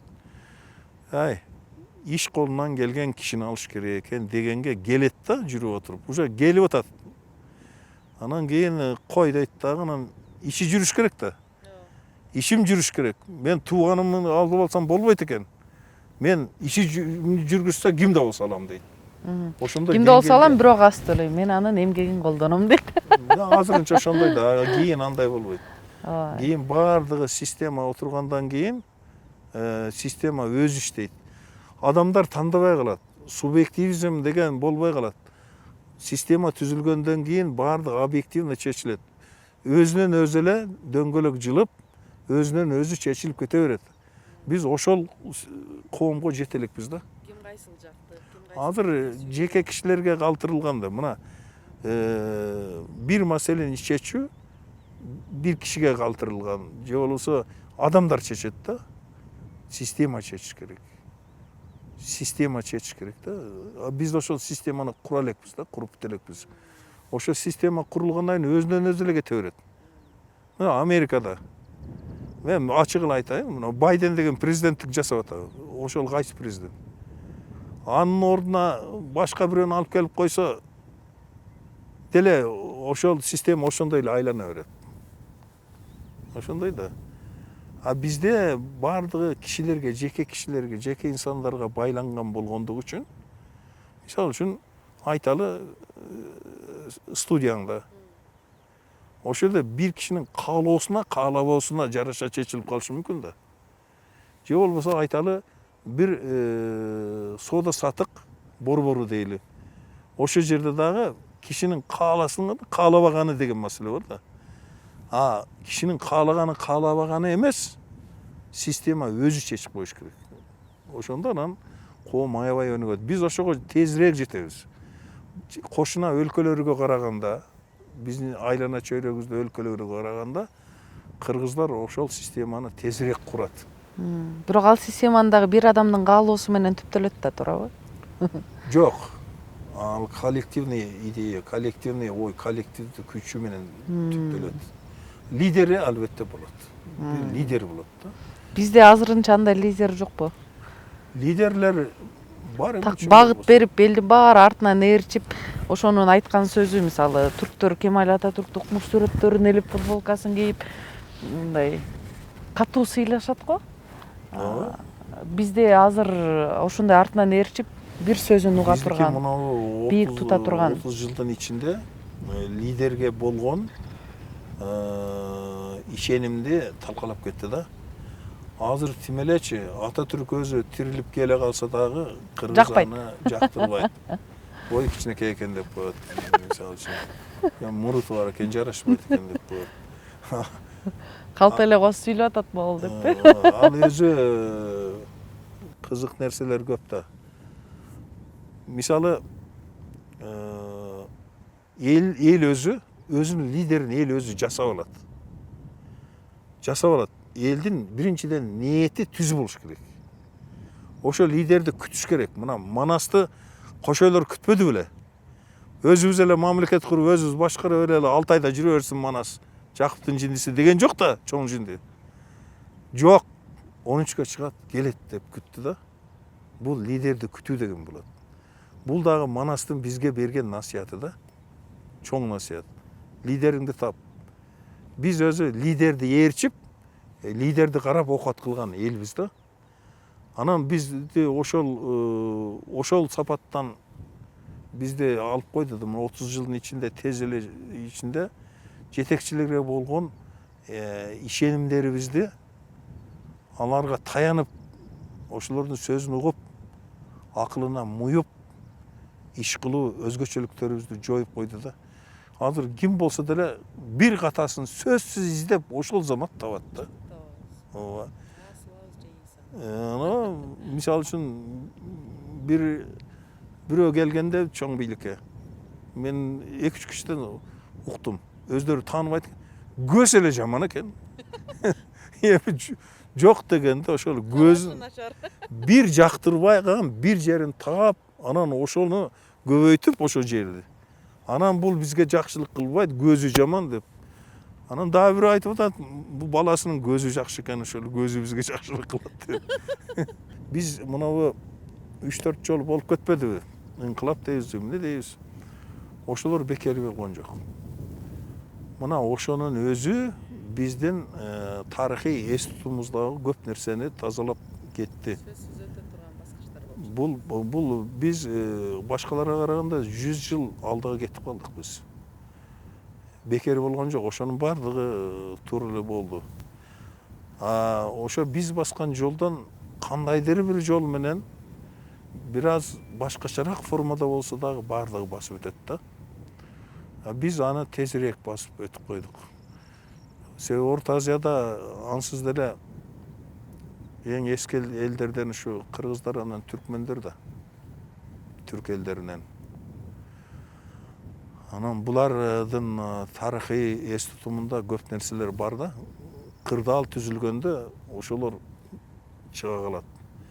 Мисалы үчүн мамлекетти эл топтолуп келип, мамлекеттин башындагы кишини түшүрүп, ордуна башканы бирөө коюп коет деген түшүнүк болбосо, элдин эс тутумунда аны кылбайт эч качан. Андай болбойт. Ошондой демек бар. Бул болсо демократиянын эң негизги түрү ошол. Демократия. Эл же өкүлдөрү менен чечет, же чогулуп келип баары чечет. Биздики чогулуп келип баары чечкен жолдон түштү да. Демократияны жакшы айттыңыз. Демократия деген бул деген эркиндик тууралуу да, туурабы? Адам каалаган тилинде сүйлөйт. Бирок мыйзамды бузбашы керек. Жок, андай эмес. Демократия дегенде ошондой деп, демократия деген бул эң баштык деп эле алып келди да кыргызгачы. Демократия эң баштык эмес. Демократия деген элдин өзүнүн өкүлдөрү аркылуу чыгарган мыйзамдарына жана эрежелерине, актыларына толук баш ийүү жана кыйтаюусуз аткаруу деген сөз болот. Демократия деген ошол. Себеби эмне үчүн? Демос деген эл деген болот. Бул эмне? Эл өзү түз эмес, өкүлүн жиберди. Өкүлүнүн чыгарган мыйзамы эл кабыл алат. Мисалы, жеке мага жагабы, жакпайбы, ал мааниси жок. Мен ошону менин өкүлүм жасаганга баш ийишим керек, ошону аткарышым керек да. Демократия деген бул темирдей тартипти сүйөт. Биз болсо тартипсиздик деп түшүнүп алдык. Ким эле конституцияны баш кылып, мыйзамдардын бардыгына каршы чыгып, тетири басып атса, ошол демократ деп калып. Ал демократ эмес ал. Ал өзүнүн өлкөсүнүн сулуктумчугу болот. Мен демократмын деп атышпайбы? Эми алар демократия эмне экенин билбейт да. Демократия деген элдин өкүлдөрүнүн, демек элдин чыгарган эреже тартибине кыңк этпей баш ийүү. Жана анын талаптарын кыйшайсыз аткаруу. Анда демократия мага жакпайт. Жок, демократия жагыш керек. Демократия бул мындай сөздү чындап келгенде дүйнөнү башкаруу үчүн адамдар ар демени ойлоп табат да. Коммунизм, коммуна деген эл. Изм, элчилдик деп коелу, мындай жөнөкөйлө. Социализм, социум деген эл. Элчилдик. Демократия, демос эл. Бул деле элчилдик. Анан дүйнөдө ошол бирөө коммунизм деп, бирөө демократия деп, бирөө социализм деп, бирөө анархия деп, бирөө монархия деп, ошондой идеологияларды жүргүзүп, ал идеологиялардын колдоочулары чыгат экен элден, алар көбөйүп кеткен убактарда жеңиштерге ээ болуп, азайып кеткен убактарда жеңилип, ушинтип там-туң басып келе жатат да. Негизи адамзаттын тарыхы канча болуп канча билсек, бул деле аз да. Адамдар мындай өзүнүн адамдык табиятынан, өзүнүн адамдык маңызына толук жетип делек, жөн гана ошол изденүү жолунда, ошого барчу жолду ар кандай жолдор менен издеп бараткандай көрүнөт да. Мен өзүм дайыма ушинтип ойлойм. Адам деген башка, адам деген бизге окшобойт, адам деген адам. Азыр биз ошо карама каршылыктардын арасында, талаш тартыштардын арасында, анан мындай жарыштардын арасында, эрегишүүлөрдүн арасында, согушка айланып кеткен карама каршылыктардын арасында, бирин өлтүрмөй, житирмей, бирин кордомой, зордомой лордун арасында бара жатабыз. Бул адамзаттын тарыхынын алгачкы этаптары деп ойлойм да. Себеби ар бир адамда мындай бир чыныгы адамдыктын немеси болот да, угуту болот. Бир дана ушул угут ар бир адамда бар. Бирок ал турмуштун таасири менен көргөнү, өскөнү, алар буралы чөйрө, анан жалпы атмосфера ушундан улам ал угут мындай жашырынып калат да, көп көрүнбөй турган. Бирок кээде адам ошол өзүнүн угутун өзү ойготот да. Мисалы үчүн менде болот. Мен ойлойм, адам деген мындай болуш керек эле. Ушу кылганым адамдыкка жатпай калды деп, ар ким эле ойлойт муну.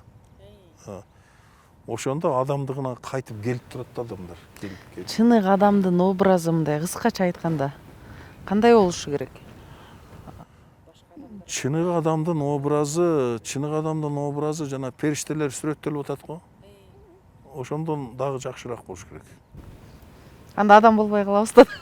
Ошондо адам болобуз. Ошондо адам болобуз. Адам чындап адамдыгына жеткенде периштеден да өйдө болот. Адам адамдыгына жете элек кезинде шайтандан да жаман болот да. Бизде азыр мисалы үчүн дүйнөлүк адамзатты шайтандарга көбүрөөк окшош да. Ошо адамдар бар арасында. Ошол адамдардын күчү менен айланасындагы шайтандарга окшогон темелер дагы кошо өнүгүп келе жатат да. Адамдар албетте бар да. Азыр акыркы жылдары өзгөчө дүйнөдө апаттар көбөйүп атпайбы? Табигый кырсыктар, суу каптап, токойлор өрттөнүп, анан жер титирөөлөр, анан ошолордун баары адамзатынын ниети аябай бузулуп, чегине жетип бараткандагы белгиси. Адамдар ниетин оңдосо, адам адамдыкка кайтса, ошондо дагы жер дагы тынчыйт. Анткени адамдардын кара ниетин жер дагы көтөрө албай атат деп сүйлөшөбүз да. Анан чынында ушундай болсо, биз анда ниетти кантип түздөйбүз? Анткени биз көнүп алдык да. Тиги талашып тартышып оокатыбызды кылабыз, анан жаман сүйлөйбүз, тилибиз көнгөн, анан жана сиз айткандай периштелерден артык адамдар болсок, ага кантип жетебиз? Кантип оңолобуз? Эми буга бир өмүр, эки өмүр, үч өмүр, 1 муун, 2 муун, 3 муун дегендер эсептелбейт да. Биз адам дегенде өтө көп жылдарды эсепке алышыбыз керек да. Тарыхтын көз ирмемдерин түбөлүктүктөп эсептеп албашыбыз керек да. Эгерде түбөлүктүктүн бийиктигинен карай турган болсок, биздин 3000 жылдык тарыхыбыз, булардын баары көз ирмем да. Адамзаттын тарыхы жалпы көз ирмем. Бул адамзат өзүнүн балалыгын жашап жатат деген ойго келем мен дайым. Мен тарыхты окуйм көбүнчө. Тарых окуяларды окуйм. Эски мифтерди, аларды окуп отурсаң, ошолордун баарында эле бар да. Адам изденип эле жатат да, изденип эле жатат. Мына адамдар башкарылыш керек бир деңгээлде, бир жол менен башкарылыш керек. Башкарылбаса болбогон макулук экен адамчы. Анан башкаруунун жолун табышты. Мамлекет болуш керек экен. Хандык болду, ал болду, бул болду. Эми республика деген сонун экен. Ошол республика кылсак эле адамдар бакыт талайга жетип калат экен деп республиканы ойлоп тапты. Республиканын өзөгү шайлоо өзү. Эми шайлоону да жайлоо кылып таштабады, азыр бүттү да. Эми акылмандар андан дагы башкасын таба элек. Балким философтор дагы таба турган болсо, башка мамлекеттин башка бир түрүн таап чыгып мамлекеттик түзүлүштүн. Улам жылдырып отуруп, баары бир адам деген өзүнүн адамдык угутуна жетиш керек да. Албетте биз аны көрбөйбүз. Бирок биздин укум тукумдарыбыз сөзсүз көрөт да. Ушундай илгери үмүт менен жашоо зор бакыт. Мен жаман көрөм, баары талкаланды, өлдү, бүттү, анан болбой калды деп негатив чача берсек ошондой боло берет. Сөз, адамдар сөзгө маани беришпейт. Ар бир сөздүн өзүнүн энергетикасы болот. Ал сөз ооздон чыккандан иштейт. Сөз жакшылыкты, жамандыкты чакырат. Сөз иштейт. Мына өзүңдүн оозуңдан чыккан сөз жаман сөз болсо, эң жакын болгон кулакка угулат. Ал өзүңдүн кулагың. Эң жакын болгон мээге жазылып калат. Ал өзүңдүн мээң. Ойлойсуң, оозундан чыкты, кетти, желди. Ал ошол жерге жазылып калат да, анан иштей берет. Иштей берип, анан кыймыл аракетиңден көрүнө баштайт. Анан кайталанат да, кыймыл аракет адат болот. Адат болуп анан мүнөзгө айланат. А мүнөз тагдырды аныктайт. Ошентип оозунан чыккан бир жаман сөзү менен эле адам өзүнүн тагдырын жасап коюшу мүмкүн да. Ошон үчүн жараткан адамдарга сөз дегенди берип койгондо, тил берип койгон, башка макулукта болбогон чоң куралды берип койгон. Ошол чоң курал өзүнө каршы көкүрөгүнө өзү бычак сайгандай сайылып калышы да мүмкүн да. Ошон үчүн тилге этият мамиле кылып, сүйлөп аткан сөздү өтө кылдаттык менен сүйлөш керек. Негативдин аз болгону жакшы. Болбой койбойт эми. Бирок аз болгону жакшы. Азыркы кыргыз коомунун эң жаман, эң коркунучтуу жери бардык жакшы нерседен дагы адамдар негатив көрүп, ошо негативди сүйлөп, наалып калгандыгы да. Ооба, анан жөнөкөй адамдар эле эмес, жанагы ар кайсы багыттарда бир топторго бөлүнгөндөр, динчилдер, теңирчилер деп бөлүнүп, эки-экиден кырылышып, бири-бирин сөгүп. Мисалы, мен оюмча, бир дин же бир түшүнүктү карманган адам анын түшүнүгүнө жакын эмес, башка түшүнүктөгү адамды басынтпашы керек. Сен өзүңдүн жакшы мамилең, жакшы жүрүм-турум, жакшы сөзүң менен башкаларга үлгү болосуң, алар кызыгат, сендей болгусу келет. Анан сен карманып аткан түшүнүккө алар дагы артынан ээрчип келет депчи. Анан сөгүп, сен деген мондой болушуң керек деп аны кыйнап алып барып мусулман кылбайсың же кыйнап барып теңир кылып күнгө сыйдырбайсың да, туурабы? Анан ушундайларды мындай кантип чекит койсо болот ушундай ызы чууларга дейм да, анткени эч кимге кереги жок. Бул туура, бул азыркы Кыргызстандын азыркы турмушунда болуп жаткан процесс да. Бул көп узабайт. Себеби адамды акыл бар да. Акыл тааный элек кезде ошондой ойду чайды иштер боло берет. Мисалы үчүн азыр исламга туура келбеген, исламда болбогон эле нерсени исламды жаман көрсөтүш үчүн адамдар атайын исламга чаптап, анан ошону алып келип жайып, керек болсо китептерди котортуп атат. Мен орусчадан кыргызчага которулуп жаткан бир китепти көрдүм. Эми ал китепти окуган киши мусулман болгусу келбейт. Себеби ушунчалык баягы орустун сөзү менен айтканда утрировать этип, Атайын антипропаганда. Төмөндөтүп, мындай Алланын дейт, мынандай деп, ал эң жаман адамдарда кылбай турган бир кылгы жоруктарга ой кылып айтып атат да.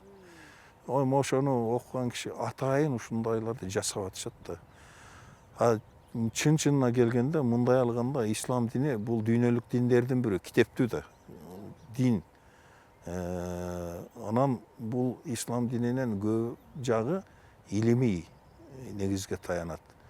Мухаммед пайгамбар ошо өзүнүн доорунан берки бүткүл акылман адамдардын азыркы рейтингде дагы эң биринчиси болуп чыгып атат. Бекер чыгып аткан жок.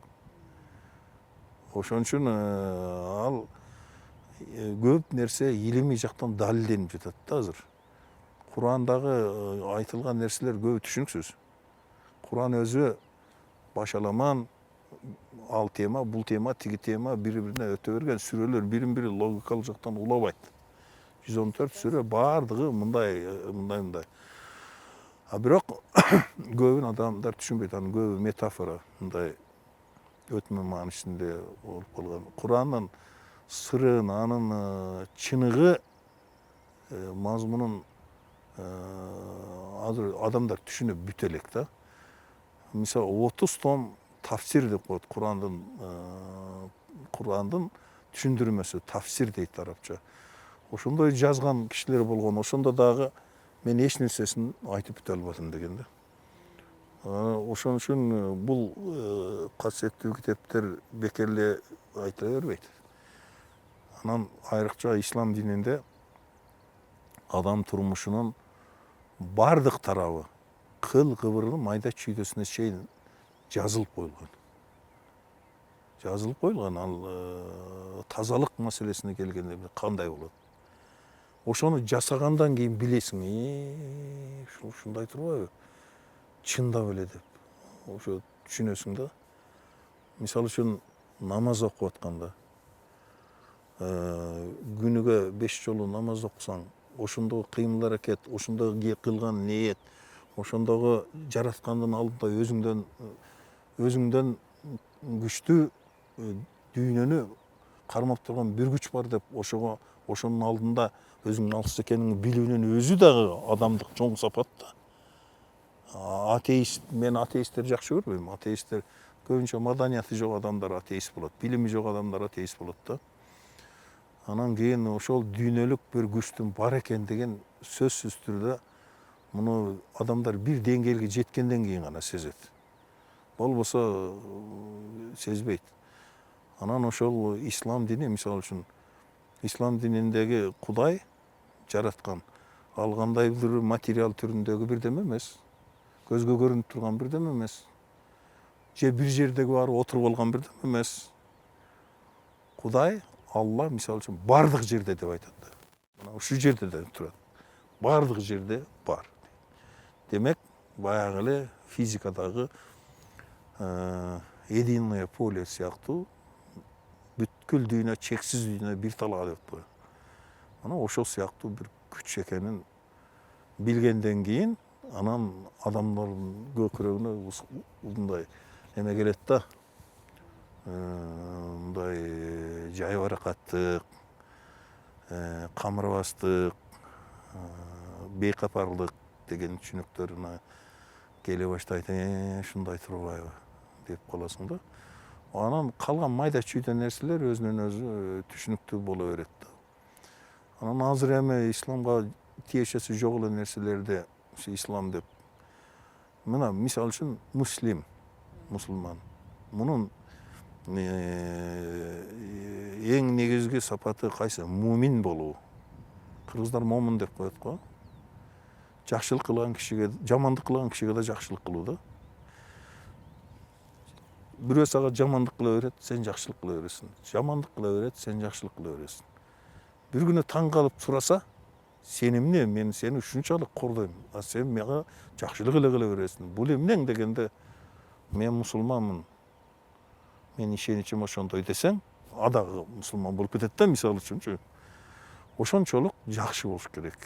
Мусулмандардын абдан ошол талап кылынат. Анан аны коюп эле азыр абдан агрессивный, сакалды коюп алган, бирдеме десең мушташкан эле турат. А динде андай жок. Динде, мисалы үчүн, ислам дининде да, ислам дининде даават бар. Даават деген чакыруу деген сөз. Даават деген чакыруу. Үндөө, динге үндөө. Динди түшүндүрөсүң. Анан кааласаң биздин динге кир дейсиң. Бул даавет. Анан жихад деген түшүнүк бар. Бул орустар священная война дейт муну.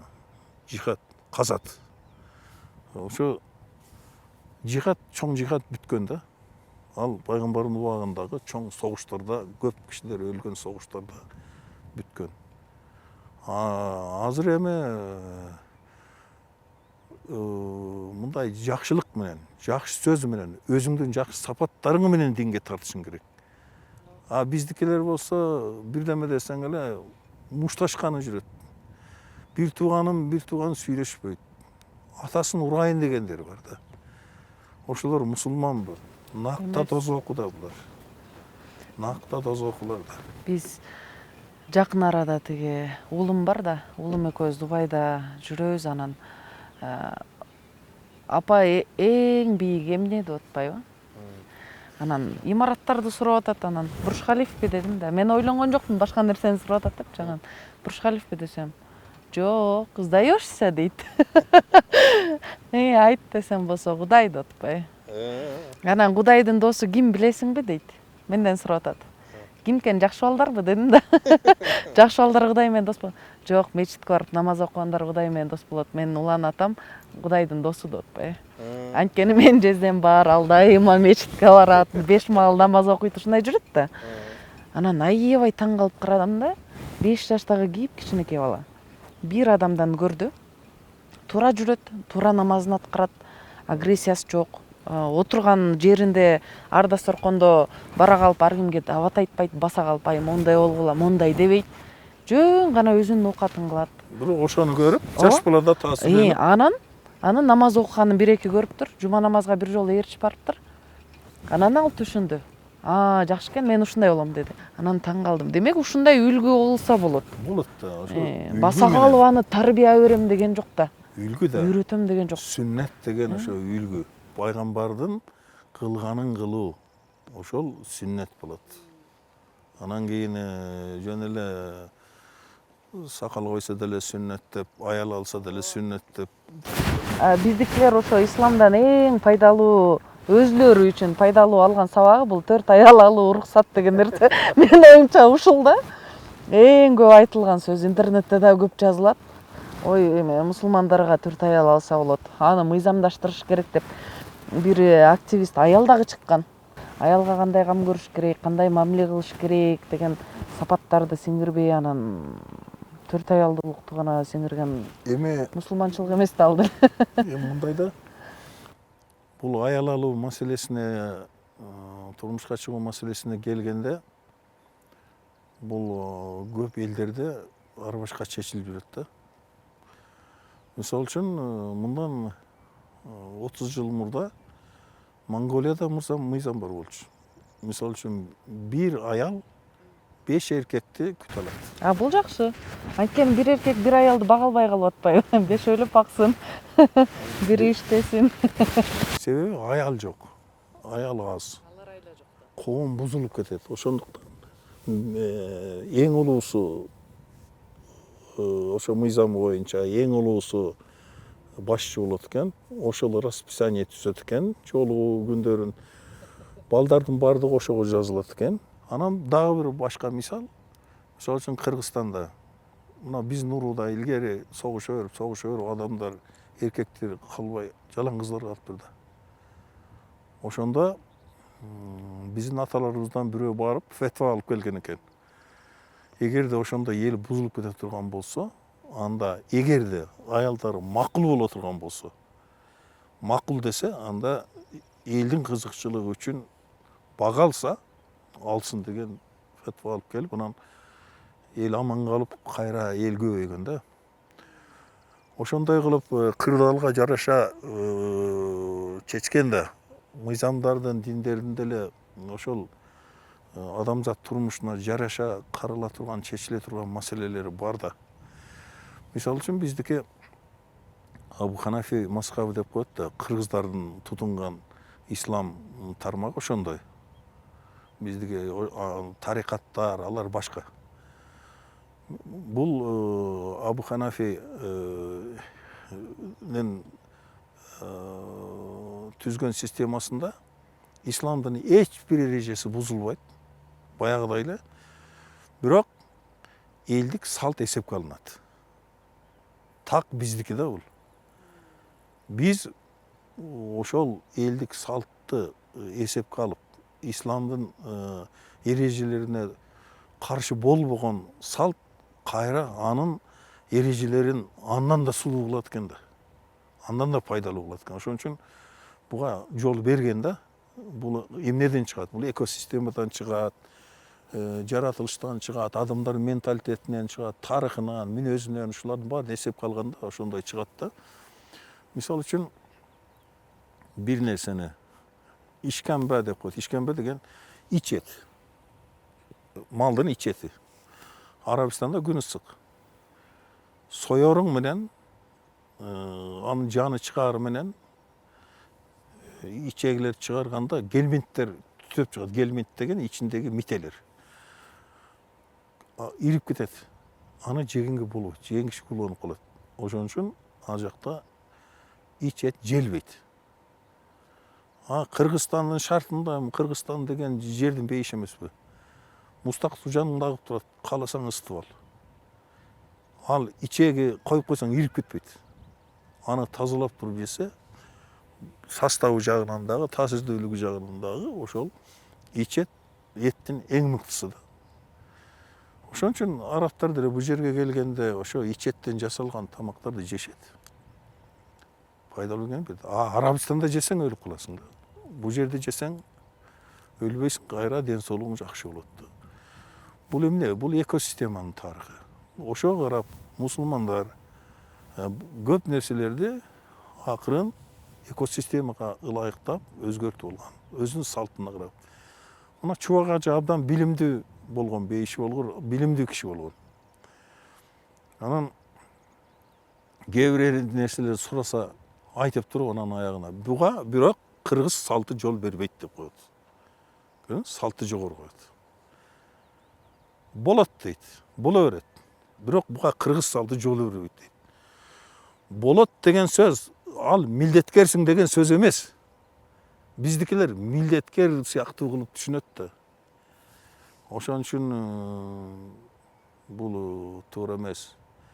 Мен кыргыздын азыркы кыргыз саясатчыларынын, илимпоздорунун, интеллигенттеринин бир катасын айтайынбы? Бир мисал келтирейин. Мисалы үчүн бир таяк бар, Ушу таяктын эки учу бар. Эки учу бар. Ошол эки уч таякты түзбөйт. Таякты ошол эки учтун ортосундагы аралык түзөт. Туурабы? Анын так ортосунда уңгу бар. Биз дайыма же бул учта, же бул жакта жүрөбүз да. Теңирчи дейбиз. Мусулмандар арап бул жаман. Беркилер айтат, жок, теңирчилер жаман. Экөө тең учка чыгып алган. Бирок жана уңгусуна келген эмес. Маселе ошол эки оң жак, сол жактагы чекиттердин ортосунда турат. Биз жанагы эки учтарда туруп алып, андан ары кетип атабыз да. Ортодогу маселе уңгу калып атат да. Бардык маселелерде биздин ушул кемчилигибиз бар. Дайыма ошондойбуз, саясий маселелерде да ошондой. Мындай карап көрсөңүз, дайыма талашкандар эки учта. Чындык ортодо уңгуда. Ошол уңгуну кармай элекпиз биз улут катары. Ошону кармаган күнү биз өнүгөбүз да. Жок дебей келип, кыска да болсо керектүү кеп, маанилүү маек куруп бергениңизге чоң рахмат. Негизи көптү билген, көргөн, окуган, тажрыйбасы мол адамдар менен бир эле багытта эмес, ар кыл багытта баарлашып, сүйлөшүп, ошолордун жакшы билимдерин өзүмө сиңирип алгым келет. Анан атайын ушул кыскача маектин шылтоосу менен жөн гана сиздин акылдарыңызды өзүм угуп алгым келди. Анан убактыңызды аябай эң кымбат убакыт да. Алыскы жолго да макул болуп келип бергениңиз үчүн менин жана биздин чыгармачылык топтун атынан чоң ыраазычылык билдирем.